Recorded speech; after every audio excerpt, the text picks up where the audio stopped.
कैसे हैं आप लोग। आ चुका हूँ आपके लिए एक और न्यू टॉपिक के लिए। सीईटी का मोस्ट इम्पोर्टेंट टॉपिक है ये राजस्थान के भौगोलिक संकेतक जीआई टैग्स के बारे में आज अपन पढ़ेंगे। तो बिना किसी देरी के करते हैं वीडियो की शुरुआत। अगर वीडियो अच्छा लगे तो वीडियो को लाइक कीजिएगा और चैनल को सब्सक्राइब करना ना भूलिएगा। पहले अपन पढ़ेंगे जीआई टैग क्या होता है। भौगोलिक संकेतक मुख्य रूप से किसी निश्चित भौगोलिक क्षेत्र से उत्पन्न होने वाली कृषि या प्राकृतिक या निर्मित उत्पादों, हस्तशिल्प और औद्योगिक सामान को दिया जाने वाला एक विशिष्ट नाम है या चिन्ह है। यह टैग उत्पाद की विशिष्ट गुणवत्ता, प्रतिष्ठा या अन्य विशेषताओं को प्रमाणित करता है जो अनिवार्य रूप से उसके भौगोलिक मूल स्थान का कारण होती है। यह उत्पाद को कानूनी संरक्षण प्रदान करता है और अधिकृत व्यक्तियों द्वारा ऐसे उत्पादों के दुरुपयोग को रोकता है कि वैश्विक स्तर पर यह WTO विश्व व्यापार संगठन के ट्रिप्स समझौते की तरह प्रशासित होता है। तो यह थी अपने जीआई टैग की परिभाषा किसको बोलते हैं। अब वैधानिक प्रशासनिक ढांचा भारत में देख लेते हैं। अधिनियम एक्ट के तहत वस्तु भौगोलिक उपदर्शन जैसे रजिस्ट्रेशन और संरक्षण अधिनियम 1999 या जीआई एक्ट 1999 ये लागू कब हुआ था भारत में। यह 15 सितंबर 2003 से पूरे भारत में प्रभावी हो गया था। नियामक संस्था कौन थी? GI registry. मुख्यालय इसका चेन्नई तमिलनाडु में है।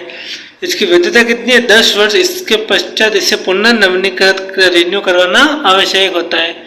प्रथम भारतीय उत्पाद क्या था? दार्जिलिंग चाय, पश्चिम बंगाल को वर्ष 2004-05 में पहला जीआई टैग मिला। तो यहाँ से आपके 3 इंपॉर्टेंट क्वेश्चन बन गए, ये आपको पता होने चाहिए। जीआई टैग से मिलने वाले लाभ क्या है? कानूनी सुरक्षा मिलती है। किसी भी अन्य क्षेत्र के लोग इस नाम का दुरुपयोग करके नकली उत्पाद नहीं बेच सकते। आर्थिक समृद्धि भी उसका लाभ में होता है। उत्पादकों को अंतर्राष्ट्रीय एवं राष्ट्रीय बाजारों में बेहतर मूल्य प्राप्त होता है। पर्यटन व रोजगार संबंधित भौगोलिक क्षेत्र में पर्यटन बढ़ता है और स्थानीय कारीगरों को प्रत्यक्ष रोजगार प्राप्त होता है। ब्रांड वैल्यू बढ़ती है। उत्पादक की वैश्विक पहचान स्थापित होती है जिससे निर्यात को बढ़ावा मिलता है। तो जीआई टैग के इतने सारे लाभ है। फिर परीक्षा की दृष्टि से सीईटी क्या पूछा जाएगा? सीईटी परीक्षा में अधिनियम वर्ष 1999 में लागू, अधिनियम 1999 और लागू वर्ष 2003 और रजिस्ट्री का मुख्यालय चेन्नई और इसकी वैधता 10 वर्ष पर सीधे बहु विकल्पीय प्रश्न भी पूछे जाते हैं। अपन देखेंगे कौन से को जीआई टैग मिला हुआ है। तो पहला है इसमें कोटा डोरिया। इसका मुख्य जिला है कैथून कोटा या बूंदी के आसपास का क्षेत्र भी आप मान सकते हो। उत्पाद श्रेणी क्या? हस्तशिल्प, वस्त्र, हैंडीक्राफ्ट, टेक्सटाइल मतलब हाथ से बने हुए कपड़े और शिल्प। प्रमुख विशेषता क्या है? हल्की और महीन पारदर्शी साड़ियाँ एवं कपड़े इसकी प्रमुख विशेषता है कोटा डोरिया की।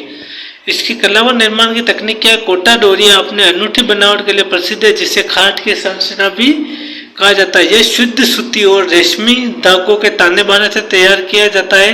सूती धागा मजबूती और स्थायित्व प्रदान करता है जबकि रेशमी धागा कपड़े को एक चमकदार और कोमल फिनिश देता है। इन धागों को जंगली प्याज के रस और मांड चावल के पानी से उपचारित किया जाता है जिससे कि धागे मजबूत और कड़े बनते हैं। ऐतिहासिक पृष्ठभूमि में परीक्षा तथ्य क्या हो सकते हैं? इस कला को मूल रूप से मैसूर कर्नाटक से लाया गया था। कोटा के तत्कालीन महाराजा किशोर सिंह के काल में मैसूर के बुनकरों को कोटा के कैथून गांव में बसाया गया। इसी कारण बुनकरों द्वारा बनाई गई जाने वाली साड़ियों का आरंभ मसूरिया साड़ी भी कहा जाता है। यह राजस्थान का पहला विशिष्ट वस्त्र उत्पाद था जिसे जीआई टैग की सुरक्षा मिली थी। कैथून इस कला का सबसे बड़ा जीवंत केंद्र है और आज भी पारंपरिक कार्गो पेटलूम्स पर बुनाई होती है। परीक्षा में पूछा जाता है कि मसूर साड़ियाँ कहाँ के प्रसिद्ध है या कोटा डोरिया के मुख्य निर्माण केंद्र कैथून का संबंध किस जिले से है? तो उसका आंसर है कोटा। दूसरा ब्लू पोट्री, इसका जिला है जयपुर। उत्पादन श्रेणी हस्तशिल्प और पारंपरिक कला। मूल उत्पत्ति क्या है इसकी?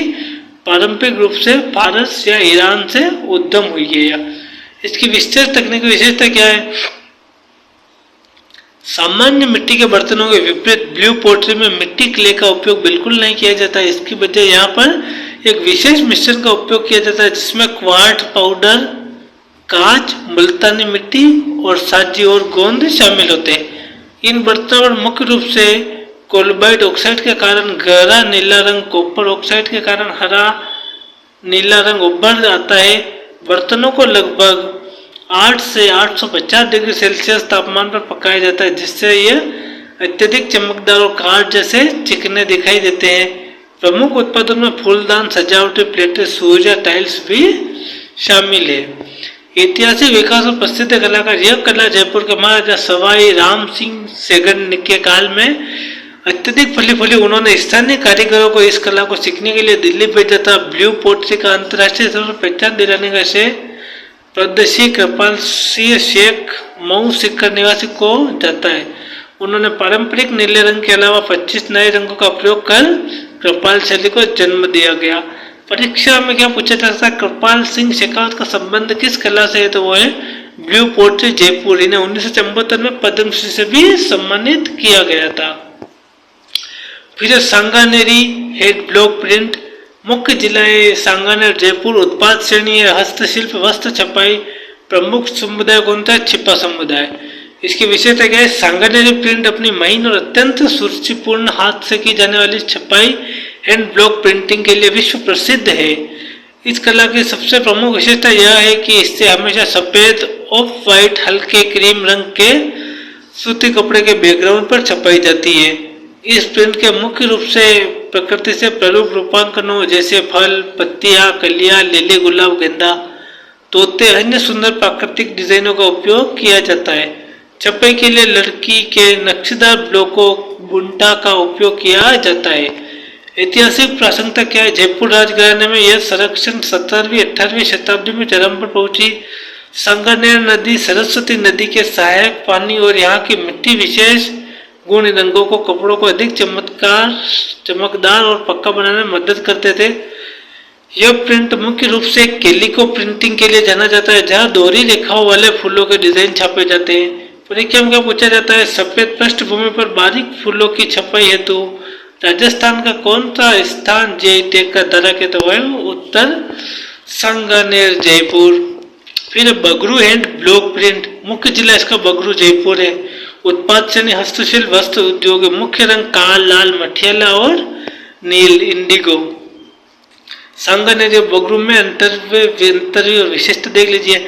जहाँ सांगानेरी प्रिंट प्रमुख रूप से सफेद पृष्ठ और चमकीले रंगों के लिए जाना जाता है, वही बगरू प्रिंट डार्क बैकग्राउंड और गहरे रंग के आधार पर वानस्पतिक रंगों के विशिष्ट उपयोग के लिए प्रसिद्ध है। बगरू प्रिंट में पारंपरिक रूप से स्याही बेगर पद्धति का उपयोग किया जाता है और स्याही का तात्पर्य काले रंग से है, जो कि लोहे के स्क्रैप और गुड़ के किण्वन से बनता है। बेगर का तात्पर्य लाल रंग से है, जो कि फिटकरी और मस्जिद की जड़ से प्राप्त होता है। दाबू तकनीक का उपयोग, बगरू अपनी विशिष्ट दाबू प्रिंटिंग के लिए भी जाना जाता है। इसमें कपड़े के जिस हिस्से पर रंग नहीं चढ़ाना था उसे मिट्टी, गेहूं के बीड़, बंधन और गोद के मिश्रण से दबा दिया जाता है, जिसके बाद पूरे कपड़े को नील के होद में डुबाया जाता है। इसके डिजाइन मुख्य रूप से बड़े, ज्यामितीय और थोड़े मोटे रूपांकन वाले होते हैं। परीक्षा में क्या पूछा जाता है, प्राकृतिक रंगों एवं स्याही बगैर शैली छपाई के लिए प्रसिद्ध जीआई टैग प्राप्त स्थान कौन सा है, तो बगरू जयपुर। फिर थेवा कला, इसका जिला है प्रतापगढ़। उत्पाद श्रेणी है हस्तशिल्प और आभूषण कला, ज्वेलरी। मुख्य परिवार है राज सोनी परिवार। थेवा कला आभूषण निर्माण एक अत्यंत गुप्त और बारीक तकनीक है। इसमें रंगीन कांच, मुख्य रूप से बेल्जियम ग्लास के ऊपर सोने के अत्यंत महीन नक्शेदार गोल्ड फॉल फ्यूज को जड़ा जाता है। कांच के अलग रंग जैसे हरा, लाल, नीला, पीला और सोने के डिजाइनों को एक अत्यंत आकर्षक राजसी रूप प्रदान करते हैं। इस कला में प्रयुक्त रूपांकन मुख्य रूप से राजस्थान संस्कृति, शिकार के दृश्य, कृष्ण लीला, महाराणा प्रताप के शौर्य के चित्र और प्रकृति मोर हिरण पर आधारित होते हैं। ऐतिहासिक में तो इस कला की शुरुआत महाराजा सामंत सिंह के काल में हुई थी। इस कला के जनक नाथोजी सोनी माने जाते हैं। इस परिवार में कई सदस्यों जैसे महेश राज सोनी राष्ट्रपति पुरस्कार, अंतर्राष्ट्रीय सम्मान मिल चुके हैं। यह कला इतनी गोपनीय है कि इसे केवल परिवार के पुरुषों को ही सिखाया जाता है, बेटियों या बहुओं को नहीं सिखाया जाता, ताकि कला और गोपनीयता बनी रहे। परीक्षा में क्या पूछा जाता है, कांच पर सोने के सूक्ष्म नक्काशी के लिए प्रसिद्ध थेवा कला का संबंध किस जिले से है, तो वह है Pratapgarh. Limba book of records में भी इसका स्थान मिला है। तो यह थे अपने राजस्थान के भौगोलिक संकेतक जीआई टैग्स। किन किन को पहला टैक्स मिला, तो ये जीआई टैग्स क्या होता है, इसमें क्या होता है। तो ये टॉपिक आज अपना कंप्लीट है। अगर वीडियो अच्छा लगा हो तो वीडियो लाइक कीजिएगा, चैनल को सब्सक्राइब कीजिएगा। मिलते हैं अपन ऐसे टॉपिक के साथ नेक्स्ट वीडियो में।